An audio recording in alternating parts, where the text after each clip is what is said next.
Welcome friends, आप सबका स्वागत है स्टडी विथ केसी सर की क्लासेस में। आज नवोदय सीरीज के तहत 5 क्वेश्चन ऐसे होने वाले हैं जिनसे आप और क्वेश्चन को बनाना सीखेंगे। तो चलिए वीडियो स्टार्ट करें। उससे पहले चैनल में नए हैं तो चैनल को जो सब्सक्राइब कीजिएगा, बेल आइकन को प्रेस कर ऑल को टच करना ना भूलिएगा। वीडियो आप तक तभी पहुंचेगा। जी हाँ, स्टार्ट करते हैं। क्वेश्चन है कि 2 मेजों का मूल्य उतना ही है, ध्यान से समझिएगा बच्चों, जितना 4 कुर्सियों का है। तो 2 मेज जो कीमत होती है वह कितने के बराबर है? 4 मेज या 4 कुर्सी के बराबर है। ये आप क्या कर लो, मन में बिठा लीजिए, ठीक है। अब आगे, यदि एक मेज का मूल्य 250 रुपये है, एक मेज 250 में आता है, तो एक कुर्सी का मूल्य क्या होगा? एक मेज का मूल्य 250 रुपये है, तो 2 मेज का मूल्य कितना हो जाएगा? 2 गुणित 250। इसका मतलब क्या हुआ? ये 500 रुपये हो जाएगा। जी हाँ, अर्थात 2 मेज हमारी कीमत कितना हो जाएगा? 500 रुपया। और ये 500 रुपये कितने के बराबर है? 4 कुर्सी के बराबर है, ठीक है। इस तरह तर्क लगाना है। यहाँ से ऑप्शन हमें चूज करना है, सर्कल करना है। तो हमें एक कुर्सी निकालना है, ध्यान से देखिएगा। 4 कुर्सी आता है 150 रुपया में, 500 रुपया में, तो एक कुर्सी कितने में आएगा? तो अर्थात एक जब निकालना है तो क्या करते हैं? भाग अपनाते हैं, ठीक है। तो इस तरह से क्या करेंगे, जब 500 को हम भाग देंगे किससे? 4 से भाग देंगे, ठीक है। तो 4 एक कम 4 यहाँ से हो गया, 1 बचा, ठीक है। यहाँ से 0 हो गया, तो 4 दूनी 8, देखिएगा, फिर 2 बचा, 0 उतार दे, 20 हो गया, 4 पंचे 20, ठीक है। ये सामान्य लॉजिक बात है। 4 कुर्सी 150 रुपये 500 रुपये में आती है, तो एक कुर्सी कितने में आएगी? 125 में आएगी, ठीक है। तो इस तरह से हमारा ऑप्शन बी रहा, करेक्ट रहा, ठीक, समझ गए होंगे। अब बढ़ते हैं इससे बेहतर सवाल की ओर, देखते रहिएगा, वीडियो स्किप बिल्कुल न कीजिएगा। दूसरा प्रश्न हमारा है, एक कक्षा में 40 विद्यार्थियों में से 18 लड़कियां हैं, बताओ कक्षा में लड़कियों की प्रतिशत कितनी होगी? इन ऑप्शन में से हमें चयन करना है, OMR को सर्कल करेंगे। कैसे करेंगे? तो हमें पता रहना चाहिए, इस क्वेश्चन से कई क्वेश्चन बन सकते हैं, तो इसलिए प्रश्न को समझिए, सॉल्व कैसे करें वो भी समझिए तेजी से। तो सबसे पहले कुल विद्यार्थी हमारे हैं 24 जने हैं, ठीक है। 24 विद्यार्थी है, उनमें से लड़कियां कितनी हैं ये भी लिख लीजिए। ये क्या है, समझने वाली बात है, ठीक है। वो है 18। अब यहाँ पर मैं यहीं तक रोक देता हूँ, क्योंकि मैं इससे और क्वेश्चन आपको कैसे हल करें वो भी बता दूंगा। तो यहाँ से हमें लड़कों की संख्या क्या हो जाएगी? तो लड़के कितने हो जाएंगे? यहाँ से ये हो गया 2 और यहाँ से हो गया 22 जने, ठीक है। ये लड़के हो जाएंगे, इनसे कोई लेन देन नहीं है, फिर भी हमें याद रखना है कि लड़के 22 होंगे, लड़कियाँ 18 होंगी और कुल बच्चे 40 होंगे।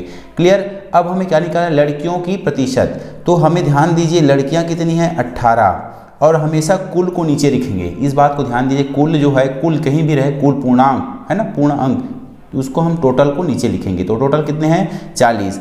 अब आपको बता दूं कि इसको प्रतिशत बनाना है, तो आप क्या करेंगे? 100 से गुणा करेंगे और 100 से भाग करेंगे। इसको आप पकड़िए, ठीक। अब करना क्या है? बस इतने को आप देखेंगे, ये हमें प्रतिशत का जो चिन्ह देगा, ठीक है। यहाँ पर प्रतिशत लिखा रहेगा, वो देगा, इससे कोई मतलब नहीं है, इससे केवल चिन्ह दे रहा है। करना क्या है? इन कोष्टक के अंदर, ब्रैकेट के अंदर कामों को सरल करना है। कैसे करना है? तो अब सबसे पहले 0 से 0 को काटिएगा, इकाई 0 से इकाई 0 को। जी हाँ, उसके बाद देखेंगे कि यह देखो 4 जो है और 10 जो है, 2 के भाग जाता है, 4 और 2 ये 2 दूनी 4 और 2 पंचे 10। उसके बाद देखेंगे 2 के पहाड़ा में 9, 2 भी आता है और 18 भी आता है, 9 बार में 2 में 18। तो बचा क्या हमारा? 9 गुना 5, ठीक है। और 9 पंचे कितना होता है? 45। और ये जो प्रतिशत मैंने कहा था ना, उसके यहाँ लगा दीजिएगा, ठीक है। तो इस तरह से आप निकाल लिए हमारा करेक्ट आंसर। अब इसी में कहा कि थोड़ा सा बदल दे क्वेश्चन को, ठीक है, वीडियो में बने रहेगा। अब लड़कों का प्रतिशत कितना होगा ऐसा बोल देगा, या इसी में बोल देगा लड़कों की संख्या कितनी होगी, तो संख्या होगी 22, और लड़कों का प्रतिशत कितना होगा तो वो देख लेते हैं। तो यहाँ पर लड़कों की संख्या 22 है ना, तो 22 कितने में 22 है हमारा? कुल कितना है? 40 बच्चे हैं। यहाँ भी 100 से गुणा करेंगे और 100 से क्या करेंगे? भाग करेंगे, ठीक है। अब मैंने कहा ना, इतना बस सॉल्व करना है, ब्रैकेट, ये हमें प्रतिशत का चिन्ह देगा, समझिएगा ध्यान से। इनको काट दीजिए इस तरह से, ठीक है। 2 दूनी 2 पंचे, क्लियर, 2 एकम 2 एकम 2 एकम, तो 11 गुना 5, 11 पंचे कितना आता है? 55।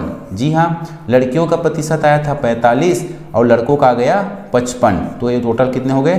100%। टोटल कितने हो गए? 100%, ठीक है। अब लड़कियों का 45 आ गया, तो जनरली हम जान लेंगे कि लड़कों का कितना आएगा? 55 आएगा, ठीक है। इस तरह से आप लॉजिक लगाइएगा, क्वेश्चन और होंगे सुंदर होंगे, बेहतरीन होंगे। बने रहिए वीडियो में। ये प्रश्न देखते ही बनेगा आपसे, आपको कहा गया है कि 5 प्रथम अभाज्य संख्याओं के गुणनफल में इकाई अंक क्या होगा, इनमें से चुनना है। कैसे बनेगा आप देखिएगा। तो सबसे पहले आप कंफर्म कीजिए कि अभाज्य संख्या होती क्या है। तो वह संख्याएं जो स्वयं के पहाड़ा में आए, ठीक है, और एक के पहाड़ा में, उसके अलावा किसी के पहाड़ा में मत आए, वही अभाज्य है। कहे तो 2 है, 3 है, 5 है, 7 है, और यहाँ से क्या लेंगे हम 11। ध्यान 9 को मत लीजिएगा, ठीक है, क्योंकि 9 भाज्य कहला जाएगी, 11 लेंगे। इन सब को आप क्या करें, गुना करें। कहा गया है गुणनफल, तो गुणनफल निकालना पड़ेगा। तो यहाँ पर मैं इसको मल्टीप्लाई कर दूँ और आपको क्वेश्चन कह देगा कि प्रथम अभाज्य संख्या क्या है, वो भी निकालना, तो भी आपको पता है, बड़े बड़े लोगों को पता नहीं रहता है। तो प्रथम अभाज्य संख्या क्या हो गई, 2। प्रथम अभाज्य सम संख्या भी 2, और प्रथम अभाज्य विषम संख्या कहे तो क्या बोलना, 3 बोलना, ठीक है। इनको जोड़े बोले तो जोड़ लेना, लेकिन पता रहना चाहिए कि अभाज्य संख्या क्या है, तब आपको आंसर करेक्ट जाएगा। तो यहाँ से कर दे, गुना करेंगे। देखिए कैसे गुना करें, यहाँ से 3 दूनी 6, ठीक है, और 6 पंचे 30, ये 30 हो गया। आप ध्यान दीजिएगा इन तीनों का गुणनफल इस तरह से, ये 11 सत्ते 77, ठीक है। अब इकाई अंक चुनना है हमें, ध्यान दीजिए इकाई अंक, तो 7 शून्यम 0 ये इकाई अंक बनाएगा हमारा। आगे गुना आपको नहीं करना, ध्यान दीजिएगा, इकाई अंक ये बनाएगा, ठीक है। अगर करके दिखा दूं तो 7 शून्यम 0 7 या 21, ठीक है। एक अंक का गुणा हमने पूरा कर लिया तो यहाँ पर 0 लिखेंगे, फिर 7 शून्यम 0 7 या 21। तो इकाई अंकों को बस यहीं से मतलब है ना भाई। तो हमारा इकाई अंक क्या हो गया, ऑप्शन नंबर ए। ऐसा आप ध्यान से सरलता से बनाने का प्रयास करेंगे, ठीक है। चलिए अगला क्वेश्चन देखते हैं। चलिए प्रश्न बेहतरीन है। 25 वस्तुओं को बेचने पर 5 वस्तुओं के विक्रय मूल्य के बराबर लाभ होता है, तो प्रतिशत लाभ क्या होगा हमें निकालना है। ध्यान दीजिए, ऐसे सवाल को ट्रिक से बनाइएगा। कैसे कि हमने कितने के बराबर लाभ होता है, 5 वस्तु के बराबर लाभ होता है, ठीक है। कितने वस्तुओं को बेचने पर, 25 वस्तुओं को बेचने पर, ठीक है। कितने के बराबर, ऋण 5 के बराबर, ये समझिएगा, ठीक है। यहाँ से गुना 100 कर देंगे और हल जैसे करेंगे इसको तो क्या आ जाएगा, 20, 25 में 5 हटाएंगे तो 20 हो गया। यहाँ से हो जाएगा ये 100, 20 एक कम, 20 पंचे 100, और 5 और 5 को गुना कर देंगे तो 5 पंचे कितना जाता है हमारा, 25। इस तरह से ऑप्शन नंबर डी हमारा करेक्ट रहा। चलिए और कोई दिन क्वेश्चन देखने वाले हैं, चलिए बढ़ते हैं। ऐसे जो सवाल हैं हमें ब्रैकेट के याद दिलाती है, और साथ ही साथ हमें जो बोडमास का लॉ है वो याद दिलाती है। तो ऐसे सवालों को देखिएगा, यहाँ पर जो रेखा कोष्टक बना हुआ है इसको ध्यान दीजिए, मतलब इसने को पहले हल करो, ठीक है।